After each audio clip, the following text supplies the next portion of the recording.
आदरणीय दर्शकगण को मेरा प्रणाम। आज हम शिव महापुराण के कथा प्रारंभ करने जा रहे हैं, जिनका शीर्ष है शिव पुराण की महिमा और संहिताओं के भेद। तो आए हम सब लोग ध्यानपूर्वक इस कथा को प्रारंभ सुनते हैं। हम प्रारंभ कर रहे हैं। श्रुति जी बोले, हे मुनीश्वर, यह अपने त्रिलोक हितकारी बड़ा अच्छा प्रश्न आपने किया है। मैं आप लोगों की ऐसी रुचि देखकर श्री गुरु जी का स्मरण कर जो कह रहा हूँ उसे आदर सहित आप सब लोग सुने। कली के पापों का नाश करने वाला परमार्थदायक शिव महापुराण नामक ग्रंथ सब ग्रंथों से उत्तम और वेदांत सागर का भी सर्वस्व है, जिसके पढ़ने सुनने से मनुष्य सर्वोत्तम शिवगति को प्राप्त करते हैं। जब तक इस ग्रंथ का उदय नहीं हुआ है तभी तक कलयुग में ब्रह्म हत्या आदि का पाप फैल रहे हैं।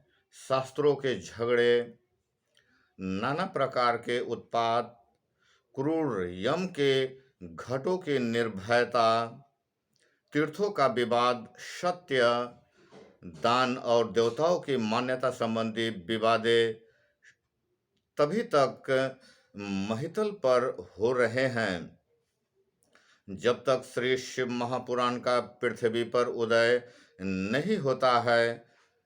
जब यह प्रत्यक्ष हो जाएगा तब शास्त्रों के परस्पर झगड़ों आदि सभी इसी गर्जना से समाप्त हो जाएंगे, क्योंकि भगवान वेदव्यास के कहे हुए इस पुराण का बहुत महत्व है।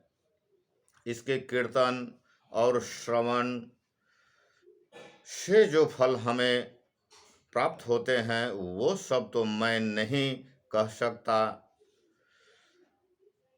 किंतु उसका कुछ महत्व मैं आप सबको बतलाता हूँ।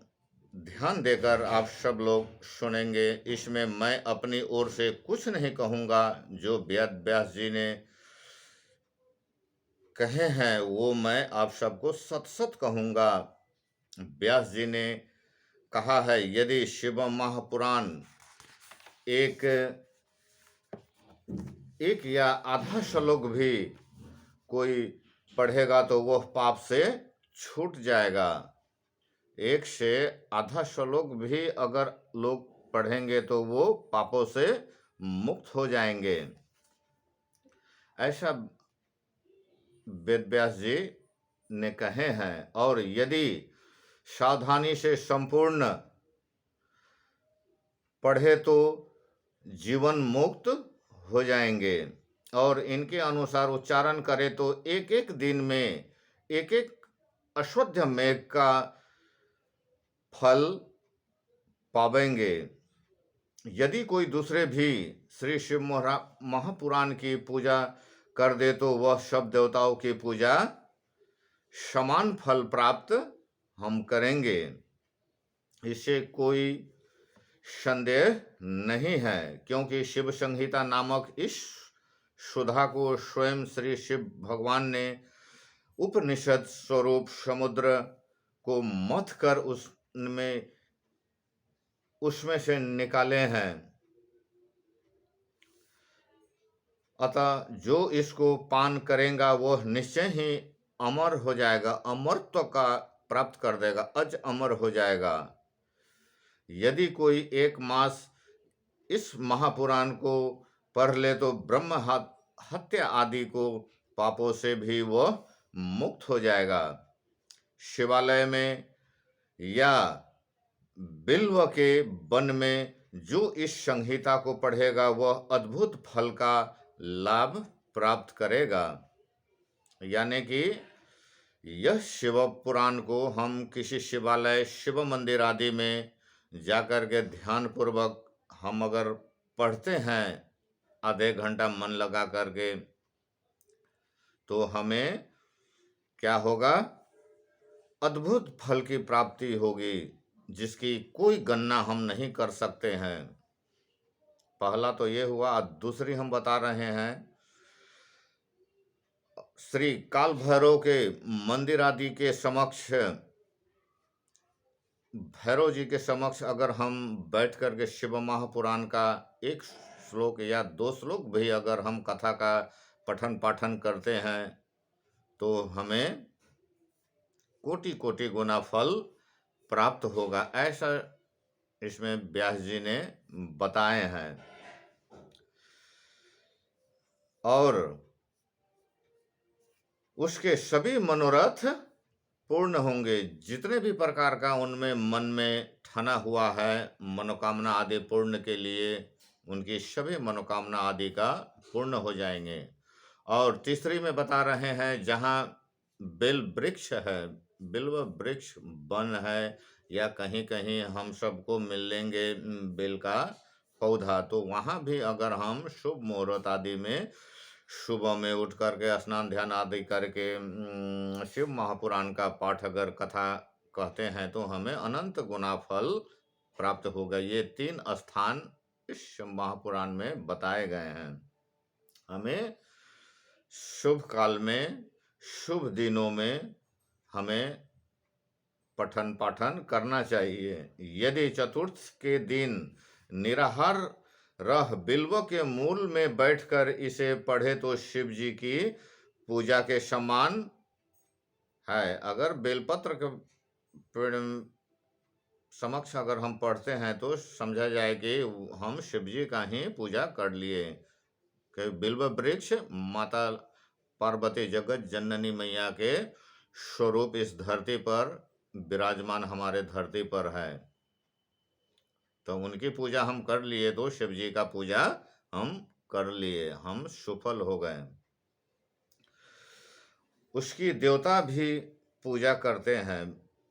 बिल्व वृक्ष का जो है ईश्वर भी पूजा करते हैं। इसमें शिव जी के दिए हुए अर्थ, धर्म, काम और मोक्ष चारों पदार्थों का विवेचन और उनकी प्राप्ति के उपाय तथा शिवजी के लीला और विज्ञान सब कुछ निहित है।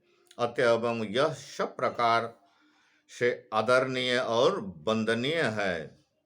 वेद और श्री ब्रह्मा जी की सम्मति के अनुसार श्री शिव जी ने ही इन्हें पहले इस शिव महापुराण की रचना की है।